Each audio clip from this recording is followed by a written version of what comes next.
Welcome to the Single H Show presents Trans Parenting. My name is Michael Davis, and today we're going to have one more week without Single H. This was not a plan nor a strategy.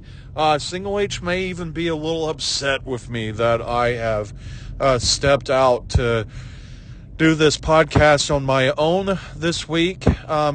But I need to process something that I just experienced, I just went through, and this was the only way I could think to do it. I want to process something that I have seen within the left and the right in this journey of defending our LGBTQIA plus siblings. And it both sparked me and rubbed my nerves just raw today in a conversation that I was a part of, and it sparked this idea. One of the questions that I get asked by my affirming LGBTQIA plus affirming friends is, how could a person treat another person in the way that they see some people do? We hear the spewing of hateful language many times. We've seen from such groups as the Westboro Baptist Church, other majorly conservative religious sects that proclaim what God hates. And notice I didn't say who, I said what.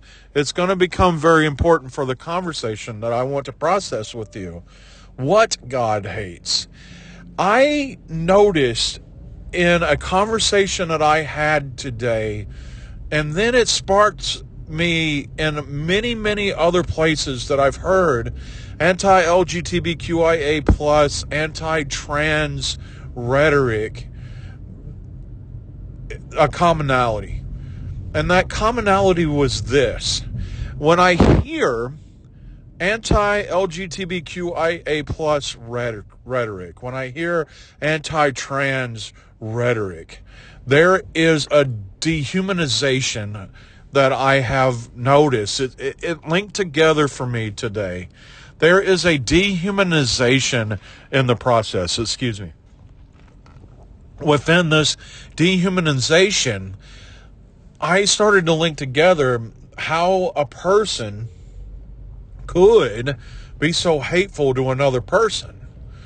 They don't feel that they're being hateful to people. Here's let's work through this. Let's process this together. And let's look at it through the words that I heard in this conversation today, which was, well, let me explain to you the entire situation that took place. Many of you know, I am the pastor of a progressive United Methodist Church somewhere in Riverside County. And today, someone ripped down our banner that hangs outside of our church that proclaims, our hours, who the pastor is.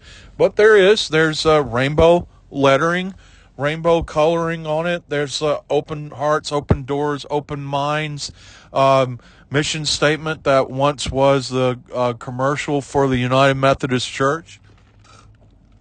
And that sign was ripped down today. There's a lot of affirming imagery in that sign. And that sign was ripped down. And I wasn't aware of this. I was trying to leave the church grounds today to pick up Single H from school so that I could go back to work this evening for our LGBTQIA plus affirming support group that we host. But I tried to leave, and there was this blue pickup truck just blocking the road so that I couldn't get out. No one could get out. Thankfully, the gentleman let the car in front of me out, which was a couple of parents that was picking up kids from our preschool program. But then the truck pulled up next to me, and he mentioned that he noticed someone ripping down our side and went up the street and threw it in the bushes. And his words to me were, and this was a guy who took time to share, hey, I noticed this. I don't think it's right that this guy ripped down your sign. I wanted to make sure that somebody knew what happened. I saw what happened. I wanted to share with someone what I observed. So this is somebody trying to do the right thing, trying to help out our worship center, and help us have some idea of what happened. He shared that he saw the person, explained the person's visible mental status within doing so, quite angry for some reason. So within doing all this, his words, this person, this gentleman who came to do the right thing, his words were, I don't believe in your church's politics, but I didn't think this was right. So let's use this phrase for a moment, because this phrase linked into me some dehumanization that I notice within the political rhetoric that's used against our LGBTQIA plus transgender siblings. And I know the T in LGBTQ is trans. I know I'm being redundant, but I feel I need to be a little redundant with the statement of our transgender siblings. So when he used those words, it sparked into me this dehumanization of it all. Now, a few weeks ago, I think it was even last week, I talked about the sign that says transgender mutilates children that I saw. My mind has already gone back to that sign while I've been trying to process this dehumanization language that I've heard. And transgender to certain sects of individuals is a political ideal. It's a politicalization of identity. So how can a person do something so mean to another person? And all I can hear right now is the dehumanization in the statement that I've heard today. I see a dehumanization within the phrasing transgender mutilates children. If it was a humanized statement, there would be some research about it. When they see that the only surgeries that take place are for adults. So transgender doesn't mutilate children. Children don't get gender specific surgeries. They don't. Gender affirming surgeries is the phrase I was looking for. If there was some work and some effort in this, they would see it. If the candidate that keeps saying they send children home they send children to school one gender and they send children home another gender, that he dehumanizes it and makes it this political ideal. And it shouted at me today. And it really did. It kind of raked at my nerves, but it shouted at me this dehumanization that takes place within a lot of this LGBTQIA plus transgender rhetoric. And it's the dehumanization within it all. So I've been trying to process that today. Now, one of the things that I don't have for you right now is an answer.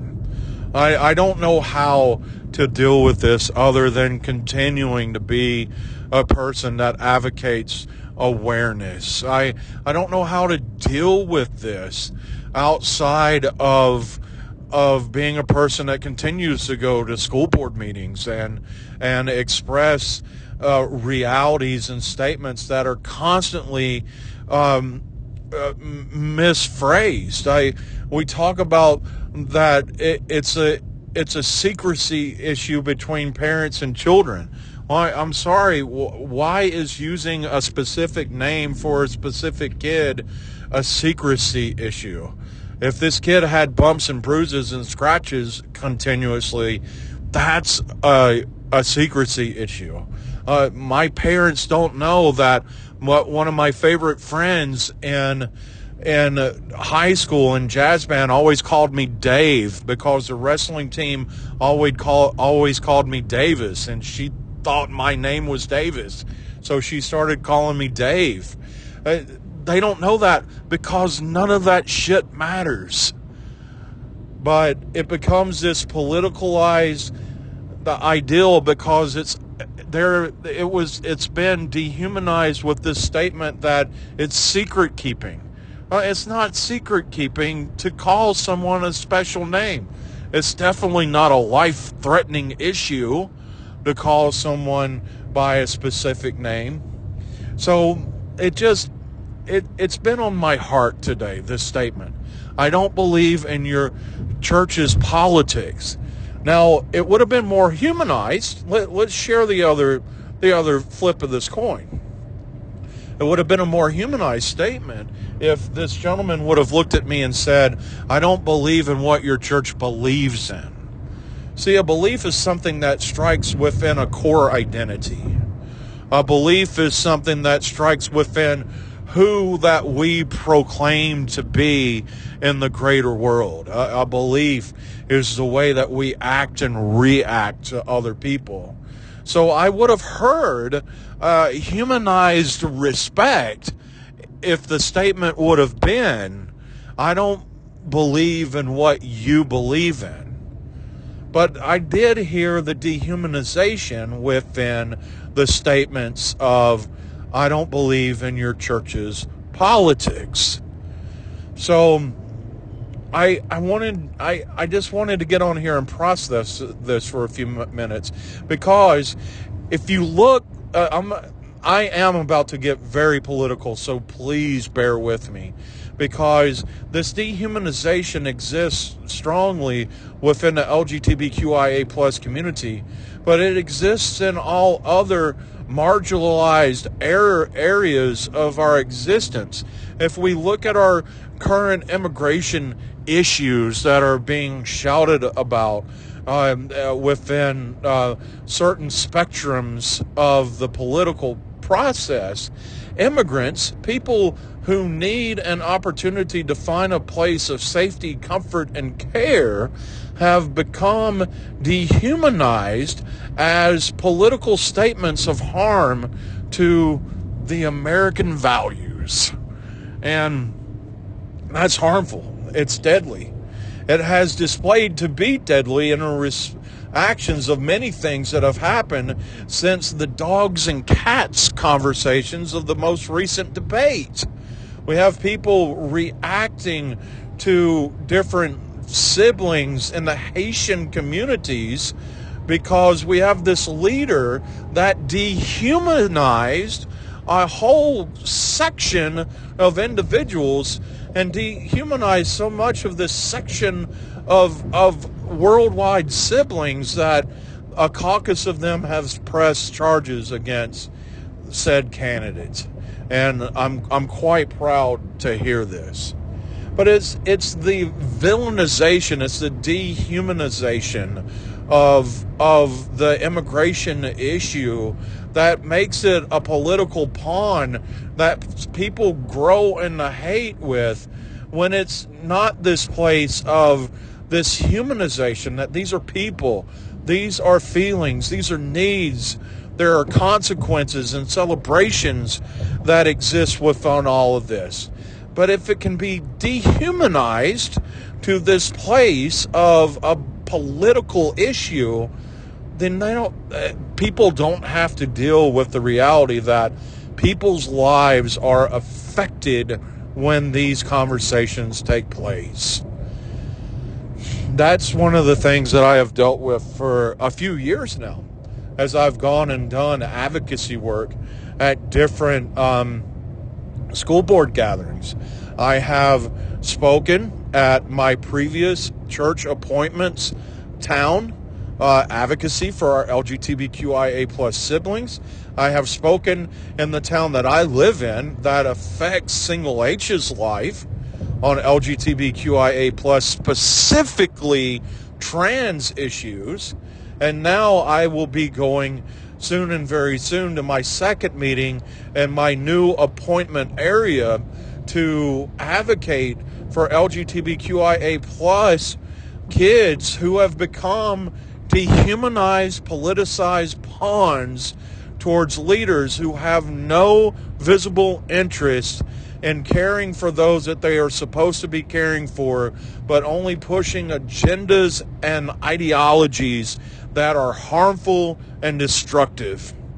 And the most harmful and destructive elements of these things become when they are used to dehumanize another living soul, so a person can either maintain power or make things the way that they think it's supposed to be. That's been what I've been dealing with today.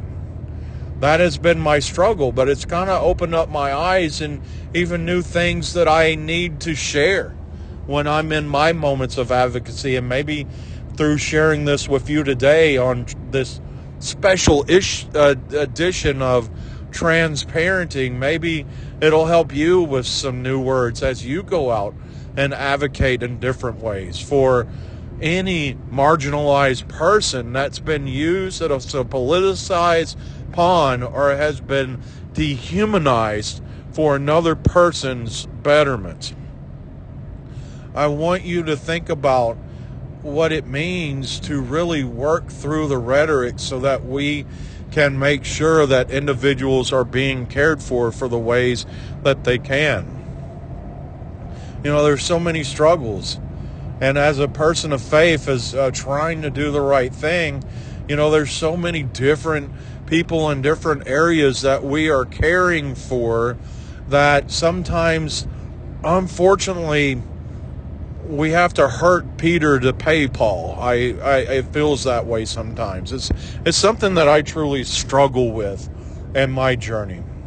I want to help every person who walks into our church doors asking for assistance, and I try to help as many as possible.